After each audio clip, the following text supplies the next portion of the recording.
In today's video, I will share my investment strategy for making money in the stock market.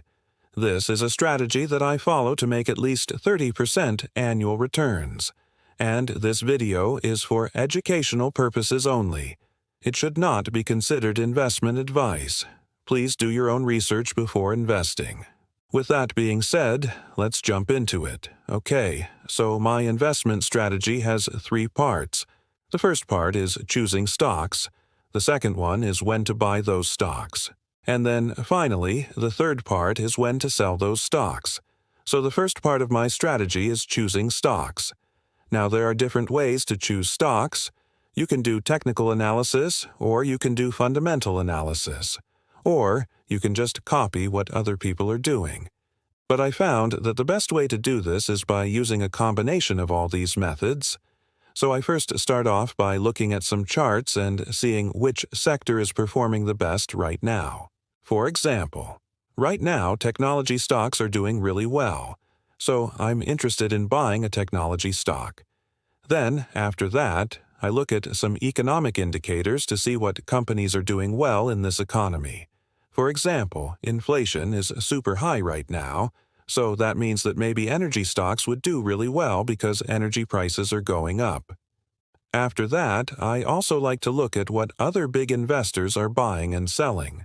For example, if Warren Buffett is buying a certain stock, I might want to look into that stock and see what's so interesting about it. So I use all these methods to come up with a list of potential stocks to buy. And then, lastly, I run all of these stocks through my stock filter to see if they meet my criteria. My criteria is that I want to invest in companies that have a positive cash flow, that are growing, and that are not too big or too small. I'll link down below how you can build your own stock filter if you're interested. After I come up with a list of stocks that I want to buy, I usually end up with about 10 to 20 stocks. Then I decide how much money I want to put into each stock. For me, I like to put equal amount of money into each stock. So if I have 10 stocks, I'm going to put 10% of my money into each stock. That way, I'm fully diversified, and if one stock goes bankrupt, it doesn't matter, because I only put 10% of my money into that stock, so it doesn't affect the other stocks. The second part of my strategy is knowing when to buy. There are two ways that I choose to invest in stocks. The first method is the dollar-cost averaging method, which means I buy a set amount of money worth of stocks every single month. For example, let's say I have $100 to invest, and I want to buy company A, B, C, and D. I'll put $25 into each company. I will do this every single month, no matter what. This method works really well if you do not have a lot of money to invest, and you want to take advantage of the time in the market theory. The time in the market theory basically says that the longer you stay in the stock market, the more likely you are to make money. Why? Because over the long term, the stock market always goes up. If you look at any stock market chart, you will notice that even though there are some dips and drops along the way, overall the trend is going upwards. So it's important to stay in the market as long as possible. The dollar-cost averaging method allows us to do that by investing a fixed amount of money at regular intervals. We're able to buy more shares when the stock price is low and fewer shares when the stock price is high. This helps us to average out our purchase price and potentially increase our profits. However, it's important to remember that past performance is not indicative of future results, and there is no guarantee that the stock market will continue to go up in the future.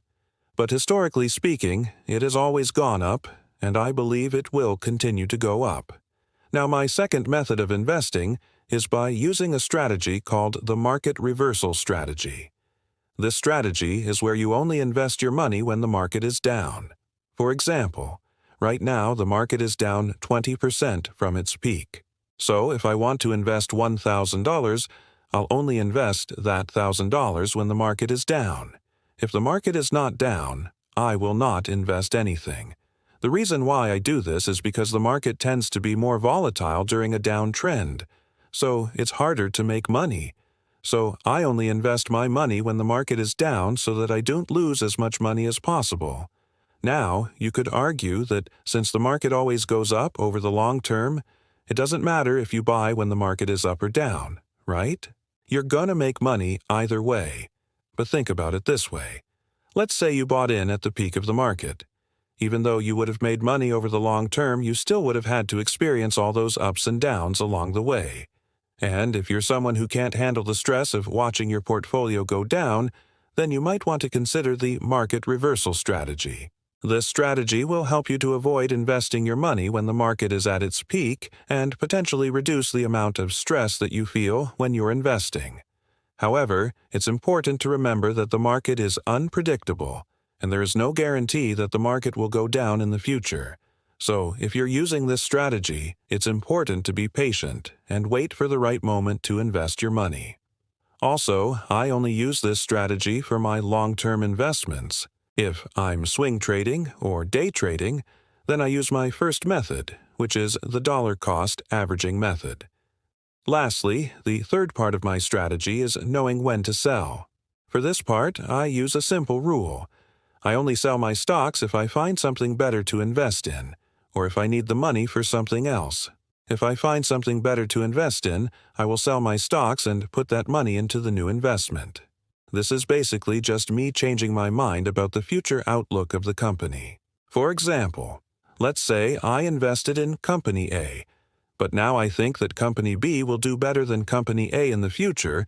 I will sell my shares in Company A and buy shares in Company B. Now, if I don't find something better to invest in, then I will never sell my stocks unless I need the money for something else. Basically, I'm following Warren Buffett's advice here. He says, quote, "If you aren't willing to own a stock for 10 years, don't even think about owning it for 10 minutes.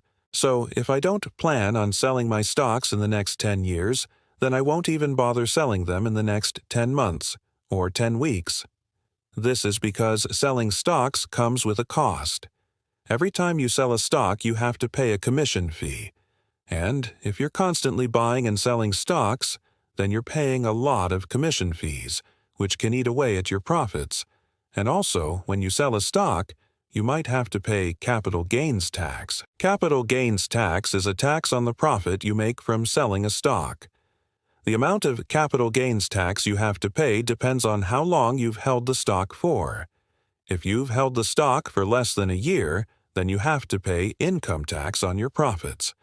If you've held the stock for more than a year, then you have to pay long-term capital gains taxes. Long-term capital gains tax rates are usually lower than income tax rates.